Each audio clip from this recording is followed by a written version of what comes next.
Hello everyone and welcome to this video.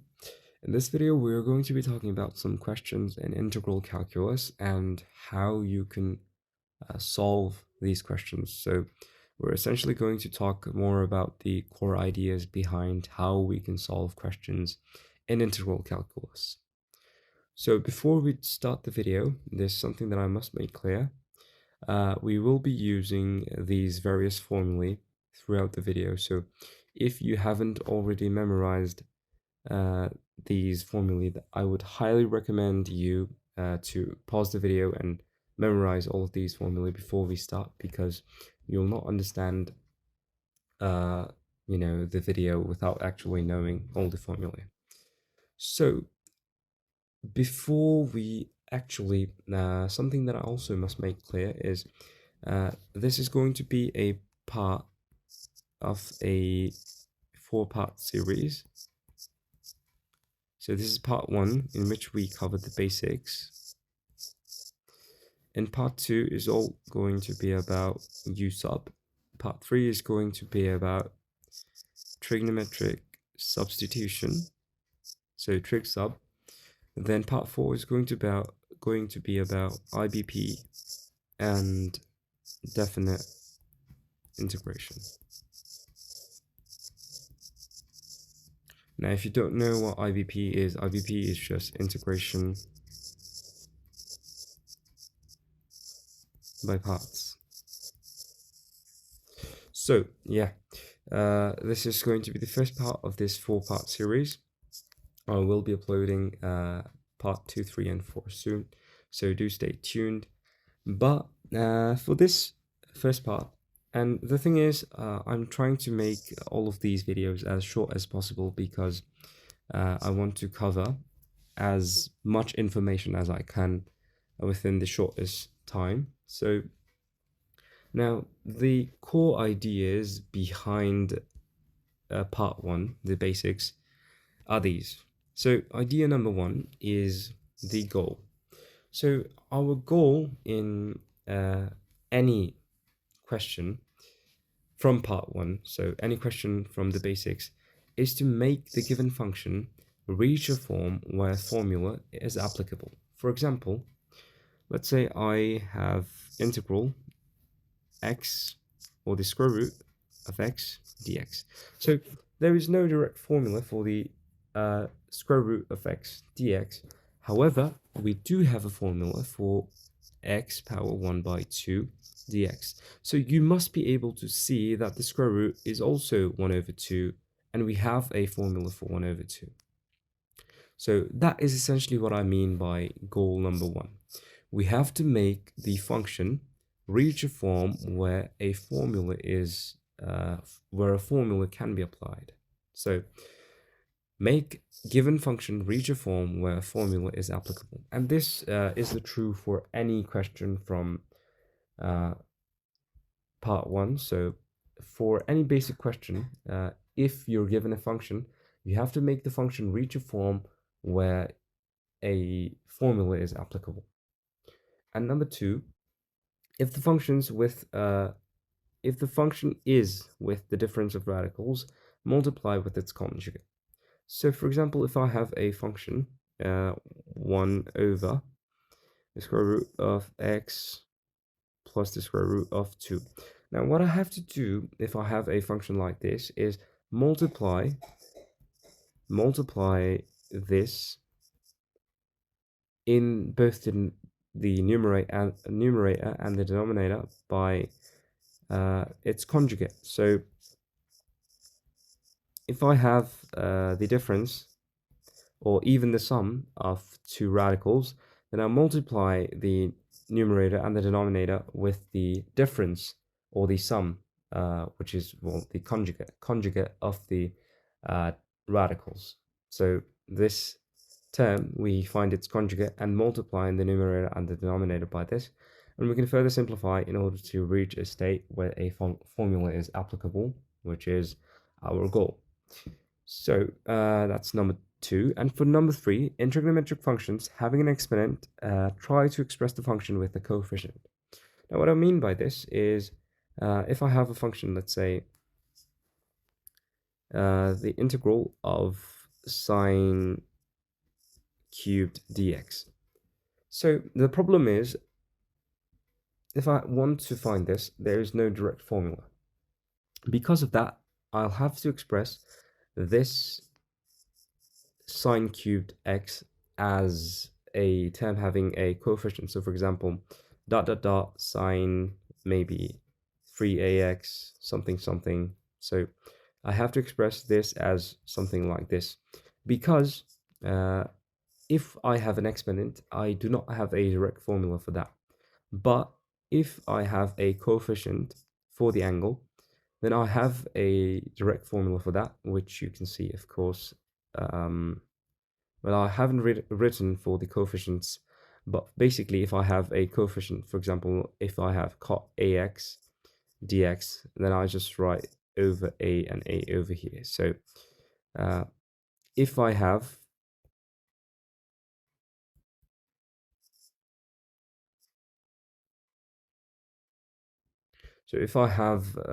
a trigonometric ratio or trigonometric function having some sort of an exponent, I basically try to simplify the function into a form with coefficients.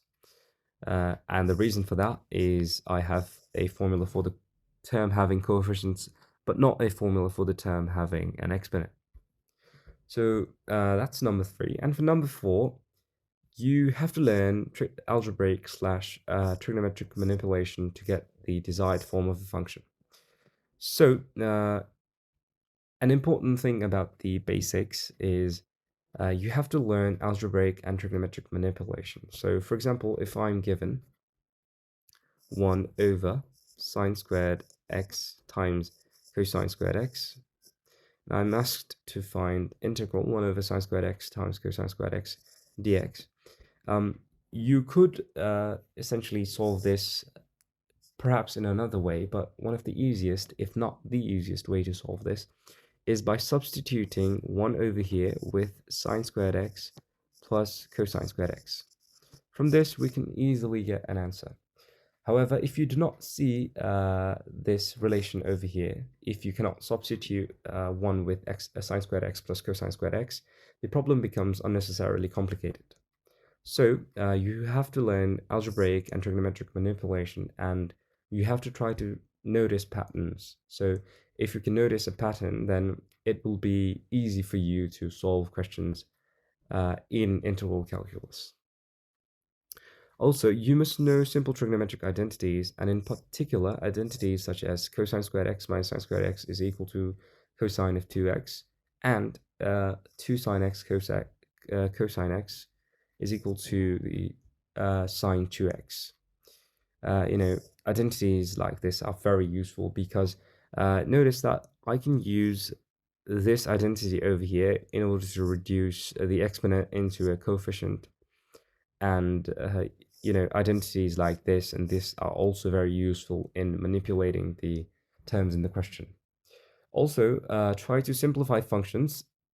So what I mean by this is, if I have any function, then if I'm asked to find integral of that function, then our first and foremost mission or goal or aim is going to be to simplify the function in order to obtain a simpler form of that function, which is of course easier to integrate. So these are all the things that we have to consider in the basic part. And the main thing that we have to learn is the goal in solving any question, or the main idea in order to solve any question, is to make the function reach a state where a formula is applicable. Now, what we do is we're going to look at some questions that I've already did. So, for example, for the first question, we just bring 5 to the front, and we can just simply integrate this, which is an easy answer. So now over here, we can bring this 2 to the front as we did with the 5. Now, notice that over here, there's no direct formula for the cube root. But something that you have to notice is that the cube root can also be expressed as a power. So if I express this as a power, I actually do have a formula for the integral of a power. So I essentially applied that over here. So you have to notice patterns such as this in mathematics, because uh, mathematics is essentially a lot about patterns. So if you can notice specific patterns and relate them, then you'll easily be able to solve a large number of questions. So again, regarding the radicals, over here I have the difference of two radicals, the square root of 1 plus x and the square root of 1 minus x. So what I did was I multiplied both the numerator and the denominator with its conjugate, so which is the square root of 1 plus x plus the square root of 1 minus x.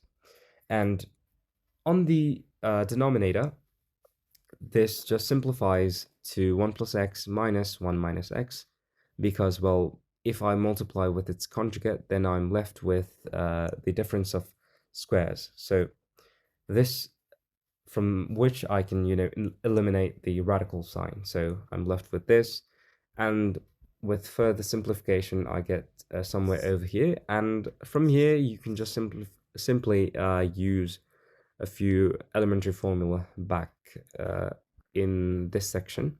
So you can use specifically this formula in order to find that, or you might also be able to use some other methods. So you can do things like this if you consider things properly. Now, this question over here is also pretty simple. You just pull out the coefficients and then use simple formula. Now, I get to point number 3 over here. So if I have a trigonometric ratio with an angle, AX, then it's easy for me to write its antiderivative, because we have a direct formula for a coefficient times an angle. However, if I have an exponent like this, then I'm unable to write its direct answer. So in order to write an answer for this, I have to write this function as a coefficient of some sort. So we will take a look at this using an example. So over here, I have the integral of cosine to the 4th power bx dx. Now what I do is I multiply and divide by 4. I take this outside, and we're left with 2 times cosine squared bx, which is whole squared, of course, from this term over here, which is then equal to 1 over 4 times the integral of 1 plus cosine 2bx whole squared. Now notice that I used a very clever trigonometric identity over here and converted this 2 times cosine squared bx into 1 plus cosine 2bx. So you have to use formulae like this often, and you have to, simplify functions like this often when doing these sort of questions in integral calculus. Now, that should be it pretty much for the trigonometric portion. Now, as for that question that we were doing, if you look over here, if I use the formula for a plus b whole squared, I can get something like this. And, well, this is integrable. However, this term over here is a bit complicated because of the exponent.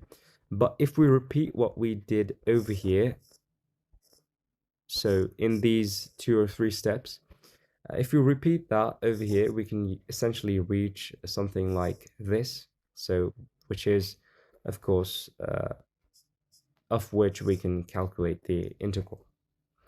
So previously I did also talk about this, I think. So you must notice that 1 is also equal to sine squared x plus cosine squared x, and simplifying that we get something like this, of which we know the antiderivative of. So for trigonometry, actually, I'll give you a question like this. So if you haven't already looked at the solution, I'd recommend you to try this question first and then look at the solution. So pause the video and try to do this question, and yeah, verify whether it's right or wrong. So as for the answer, it goes something like this. So here, what I'm doing is essentially the same thing that I'm doing over here. I'm trying to express this exponent as a coefficient, which I did over here. And simplifying that, we get something like this, which can be further simplified to this. And it's pretty easy. So the thing that we learned up to now is that we have to try to simplify functions as much as possible, and use different techniques like rationalization, substituting values of different trigonometric identities using trigonometric ratios, so things like this. Now we should move on to the exponential part. Now for the exponential part, I have actually done a question over here too. So if you'd like to try this question yourself, I'd recommend that you pause the video and try it. Now, this question looks intimidating at the start, but we have already learned that we try to simplify the function as much as possible. And in order to simplify this, what we essentially do is we separate each of these terms like this. Now, what this enables us to do is it enables us to eliminate the e to the x in the bottom as we write the entire function as this. So from this we can get this, and simplifying that, we just arrive at an answer. So over here you just need to write you just need to use the formula and you'll arrive at the answer, which is pretty easy. So for another similar type of question, I'll give you something like, let's say, the integral of e power 7x plus e power 3x plus e power x over e power 2x dx. So do this question. Now, talking about this question over here, the integral of 3 to the x dx. In order to find this, what we do is we write this as this. Now, the reason that we can do this is because if we have a natural log as an exponent of e, we can essentially do something like cancel these out, and we're left with the exponent over here. So we're left with 3 to the x only. So you could essentially think that e and ln cancel out over here, and we're left with 3 to the x, which is the same thing as this. So these two are equal. Now what we do is take this down, so e to the x ln 3. Now what we do now is just just use the formula over here, and you'll obtain e to the ln 3 times x, this is separate, over ln 3 plus c, which then simplifies to e to the ln 3 power x over ln 3 plus c, which is then equal to, well, this cancels out, so 3 to the x over ln 3 plus c. Now notice that this is also a formula in and of itself, so integral of a power x dx is equal to a power x over ln a plus c. So this itself is also a formula that you will also find in the formula section that I showed you before.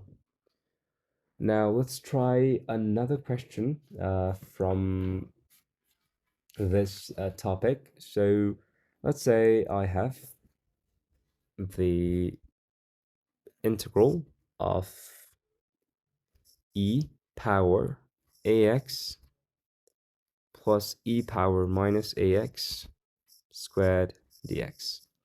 Now, this is also a very easy question. I can write this as the integral of e power 2ax plus e power minus 2ax plus 2 times e power ax into e power minus ax, and these two cancel out, dx. So what I essentially did was I used a plus b whole squared in order to expand this entire term like this. And the reason these two cancel out is because e power minus ax is just 1 over e power ax. So when we multiply this with e power ax, we get something like this. So these two cancel out, and we're left with this.